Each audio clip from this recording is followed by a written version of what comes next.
Përshëndetje shikues nderuar, jemi rikthyer me edicionin e emisionit Aktual dhe po lajmërojmë zakonisht nga lokali Strip Depo këtu në afërsi të qendrës së Prishtinës, ku sot do të bisedojmë për nisjen e javës së Krenarisë në Kosovë, aktivitetet e ndryshme që do të organizohen në kuadër të kësaj jave, do të flasim poshtë edhe për të drejtat e komunitetit LGBTI, për aktivitetet që i bën organizatat nga ky komunitet dhe për avancimin e pozitës së tyre në shoqëri apo respektimin e të drejtave dhe ligjeve individuale në Kosovë, dhe të gjitha këto do i bisedojmë me Blet Morinën, aktivist nga organizata për barazi dhe liri e komunitetit LGBTI në Kosovë, Cel Kosova. Përshëndetje, Blet, mirë se vjen. Mirëmëngjesi, faleminderit shumë për ftesën Franci. Kena me bisedu mjaft, por para se të nisim me bisedu, e ftoj regjisoren Sebin që ta vendos në transmetim kronikën e përgatitur nga kolega jon Rabia Krenarisë lidhur me nisjen e javës së Krenarisë në Kosovë. Kthehemi pas pak.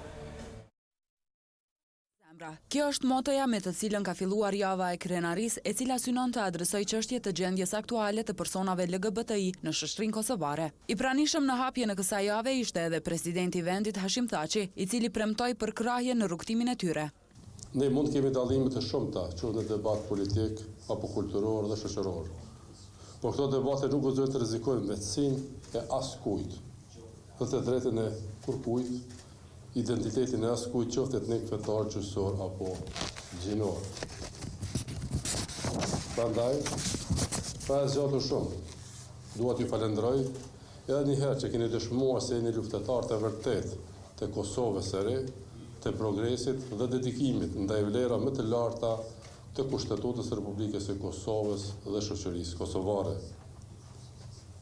Mua do të më keni partner dhe do të keni mbështetjen time në rrugtimin tuaj. Në hapje të kësaj jave të pranishëm ishin edhe ambasadori amerikan në Kosovë Filip Kosnet, avokati i popullit Hilmi Ashari dhe përfaqësues të organizatave të ndryshme të komunitetit LGBTI. Edhe një herë institucioni i avokatit të popullit gjithsesi do të mbetet gardian i drejtave të njerëzit, e posaçërisht të drejtave të personave LGBTI. Që nga java Krenarisë e vitit të kaluar deri më sot, ka pasur shumë zhvillime pozitive nga ana e garantimit të drejtave të personave LGBTI. Gjithashtu, ka pasur dhe sfida përpara të cilave kemi qëndruar të palëkundur në kërkesat tona për të realizuar këto të drejta. Java e Krenarisë, e cila do të zgjas deri më 10 tetor me aktivitete të shumta, synon të fuqizojë personat LGBTI për të përballur me diskriminimin e përditshëm në Kosovë.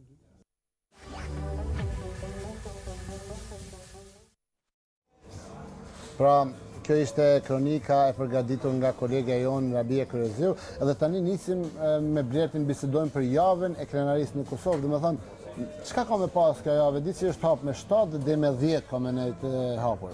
Po, java Krenarisë për dallim për viteve tjera, këtë vit hapet prej datës 7 deri me 10.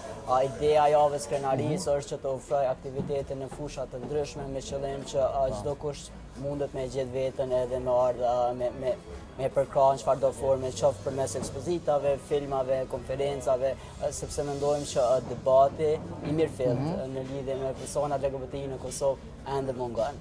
Kuptimin që nuk ka shumë hapësira ku mundemi me shfrytëzu edhe me ngritë vetdijen sa i përket avancimit të drejtave të komunitetit. Kur thot për hapësira, çka mendon? Për hapësira me don me bën një aktivitet, hapësira për me marrë një vend me qira apo çfarë? Po hapësira publike. Apo hapësirë për të folur për komunitetin. Unë mendoj ajo që është shumë e rëndësishme është hapësira për me folur për komunitetin. Prishtinë është pak më ndryshe se është mundësia më e madhe, por që faktikisht ky nuk është realitet edhe për komunat e tjera. Për shembull, një aktivitet që mundemi me organizu në Prishtinë, sigurisht që për shembull në Pejë, Gjakov, Prizren gjithmonë është shumë më sfiduese me organizu. Këtë aspekt mendoj që hapësira duhet të ndodhin pak më të mëdha në.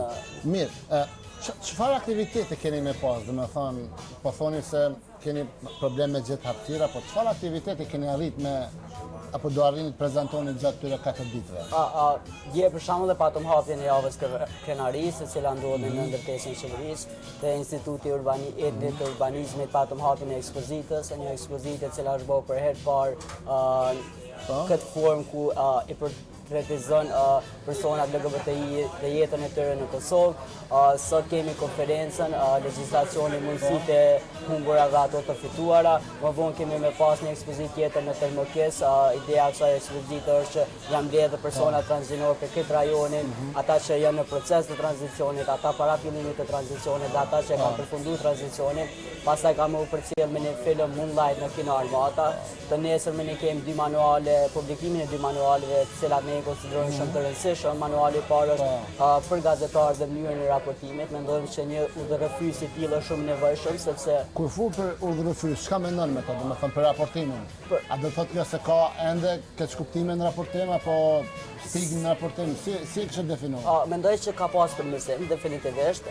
Mirë po ende ka jo raportim adekuat, kuptimin që shpeshherë dhe mos më përdor terminologjia dur, shpeshherë nuk është e qartë orientimi seksual, identiteti gjinor, ose kur flasim për komunitetin qasja, sepse mendojmë që është shumë e rëndësishme qasja që është i drejtohesh një personi, sidomos për ata që nuk janë të hapur. Dhe kjo ka qenë ideja që për gazetarë që momentalisht janë të ushtruar këtë profesion, po edhe për trit me pas një udhërrëfyes që kish mujt më ndihmu në profesionin e tij në mënyrë që si njëna prej fuqive më të mëdha, mendoj që media duhet një rol shumë të rëndësishëm kur të mbajmë me vitin e vedijes, dhe mendojmë që një raportim ideu në një hapësirë adekuate, mendojmë që kish kontribuar shumë në avancimin e drejtave të komunitetit LGBTI. Se vlerë se konferenca ka me pas me fol për mundësitë e shfrytzuara dhe ato të humbura. A ka më shumë shfrytzuara apo të humbura?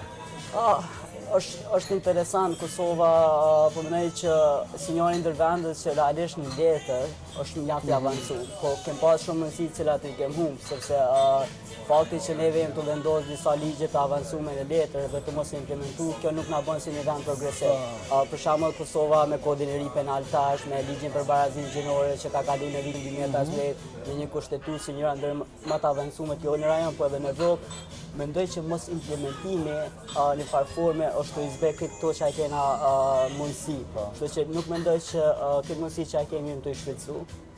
Për faktin që tash jemi të marrë dhe me kodin civil 3-un edhe shohim që është një rezistencë mjaft e fuqishme që mos më kon po të njëjtën frymë me kushtetutën. Meqense kushtetuta kushtetuta është mjaft, jo mjaft, po për krah kështu lirit, drejtat individuale të personave, po kur flasim për në zbatim të ligjeve, a mundesh më na dhënë një shembull për shembull ku ka ngecë në zbatimin sa i përket respektimit të ligjeve rregullore dhe ndryshme, sa i përket komunitetit LGBTI? Po, specifikisht.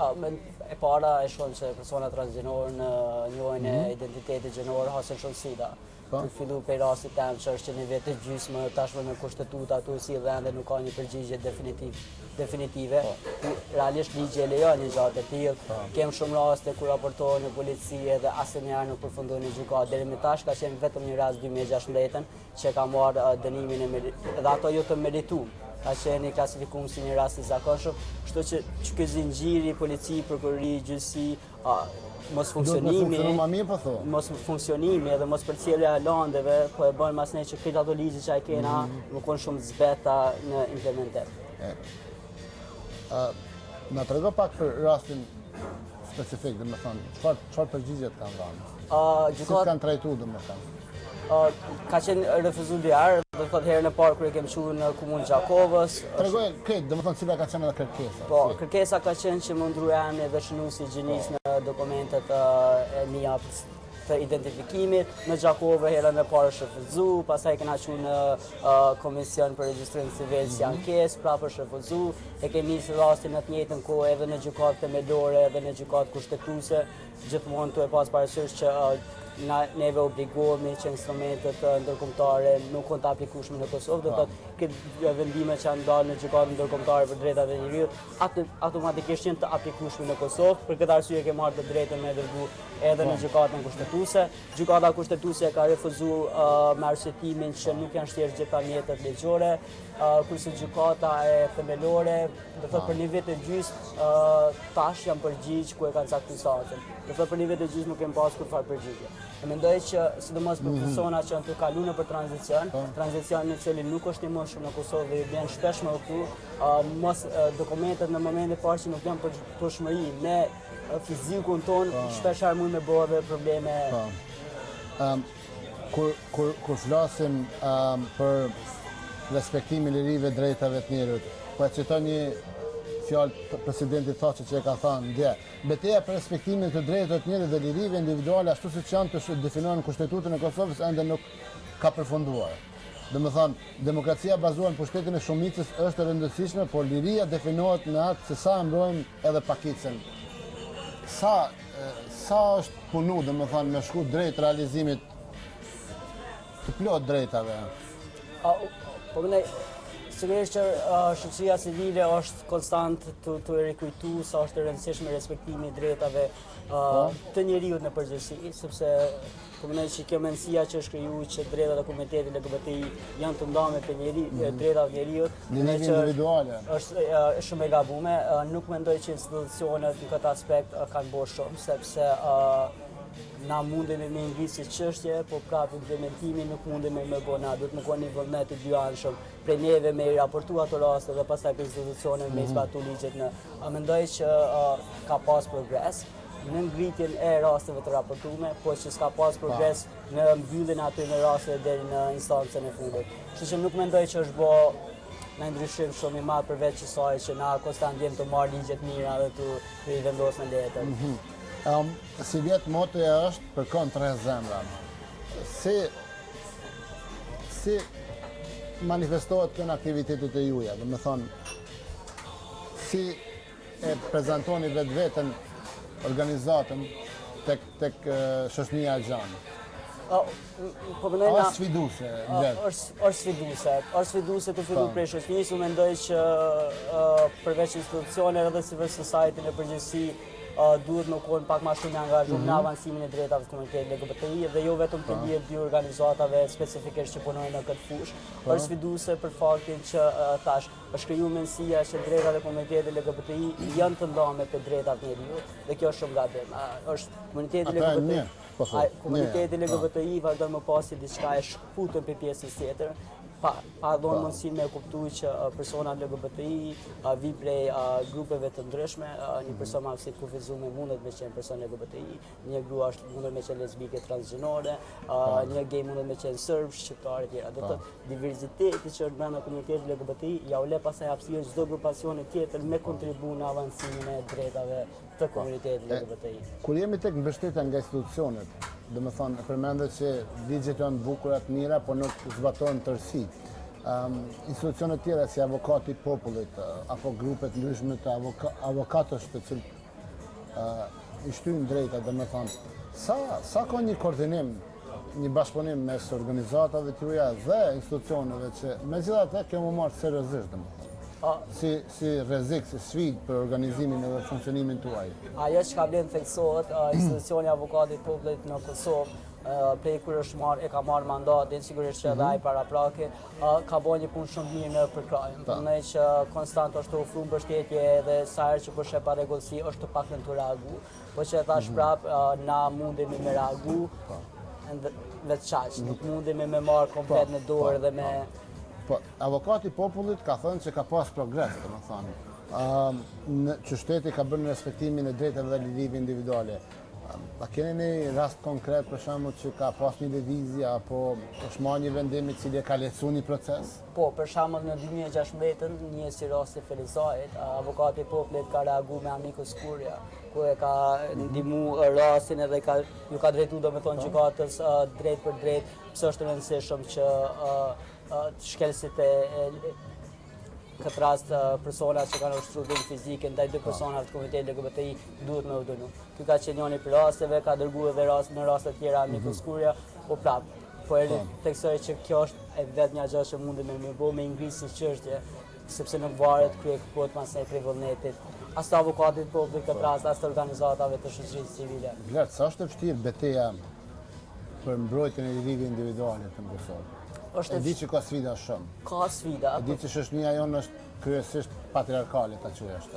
Është patriarkale, është konservative dhe është e izoluar. Tash to trija bashk një betejë bojnë shumë vështirë me çu përpara. Është e vështirë për faktin që në shkolla, nëse një nxënës mëson që është smundje, çelëditje, çmenduri, sigurisht që na jena mësuar, ende nuk e kemi zhvilluar mendimin kritik që me sfidu informata që na plasohen, sidomos nëse na plasohen për institucioneve edukative, na i marrim si të mirëqena, kjo bën shumë më të vështirë.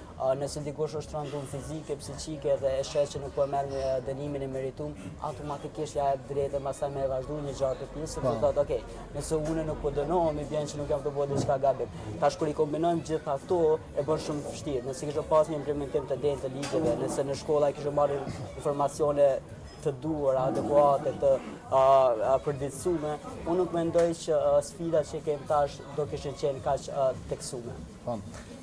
Cila kështë me qenë përgjigja jote për këtë pjesë të konservative të shoqërisë? Çka ju kisha thënë, domethënë, të ishe ballafaqur për shembull drejt për drejt me një person që të ofendon ose të tregon diçka që nuk është dakord me orientimin tan ose me atë çfarë përfaqëson ti? Unë kjo që tham është që në momentin e parë kur argumentojnë për një çështje të saktuar, duhet të më pas fakte.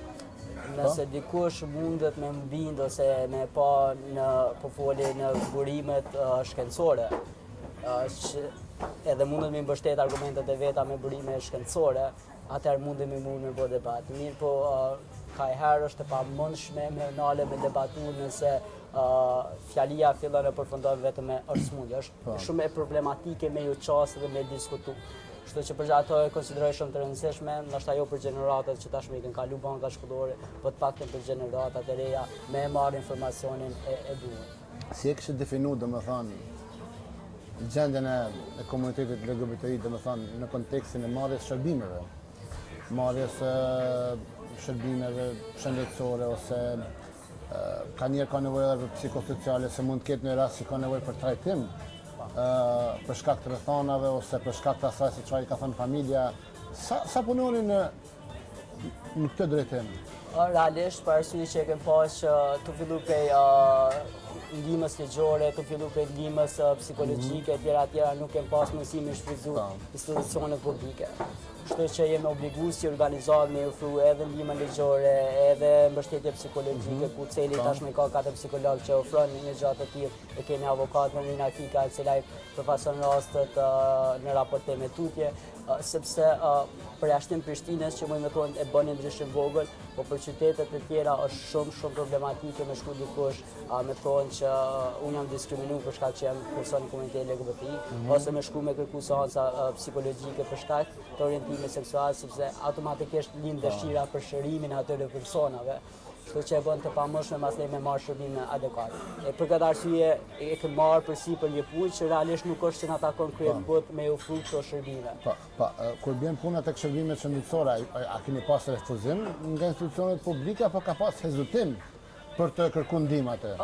Cila është arsyeja, sepse shumica rasteve që kanë ardhur dhe kanë kërkuar me pas një shërbim të tillë ka qenë se sa herë që kanë shkuar te psikologu për shembull, psikologu ka tentuar me kthy në rrugën e drejtë ose me shëru, dhe kjo po mendoj që në këtë rast shumë më shumë bën dëm se sa që realisht kontribon, sepse sigurisht që unë nuk besoj dhe refuzoj kategorikisht me u kriju mendësia që një gjë e tillë është e shërueshme, sepse për të qenë e shërueshme duhet të bëhen smundje, kështu që nuk është smundje.